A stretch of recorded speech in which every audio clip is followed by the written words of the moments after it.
తన పేరు మార్కండేయ. ఏంటి మీ హెల్త్ ప్రాబ్లం ఏంటి ఫస్ట్ అసలుకి? నాకు వంశపారకంగా కంతులు వచ్చింది ఉమ్, ఇట్లా వెన్నుపూస మధ్యలో ఉమ్, బ్రెయిన్ లా. ఉమ్. ఫస్ట్ టైం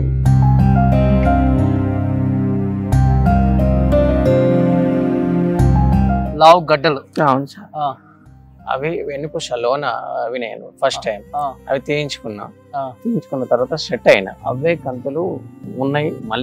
మళ్ళీ పోయి మళ్ళీ ఆపరేషన్ చేసుకున్నా సెకండ్ టైం. ఆ. సెకండ్ టైం చేసుకున్న తర్వాత ఇంటి దగ్గర సరైన ట్రీట్మెంట్ లే, ఉమ్. అమ్మ నాన్న చనిపోవడం, 2 అన్నయ్యలు చనిపోయారు. ఎందుకని? వాళ్ళ హెల్త్ బాగాలేదు. వాళ్ళకు కూడా ఇదే ప్రాబ్లం వచ్చింది? లేదు సార్, నా ఒక్కనికే వచ్చింది ప్రాబ్లం. మా అమ్మ కా నుంచి మా అమ్మ కా నుంచి నాకు వచ్చింది. మా అమ్మకి వాళ్ళ నాన్న కా నుంచి వాళ్ళ నాన్నకు అమ్మ వచ్చింది. కూడా దీని వల్ల చనిపోయారా? లేదు సార్, నాకు ఎక్కువ స్ప్రెడ్ అయింది. ఆ, వాళ్ళకి చిన్నవి వచ్చి అక్కడ వరకు వెళ్ళిపోయింది. నాకు ఎక్కువ స్ప్రెడ్ అయ్యే వరకు అలా ఆ. ట్రీట్మెంట్ ఉంది కానీ నాకు సరైన ఏంది స్తోమత లేదు. 5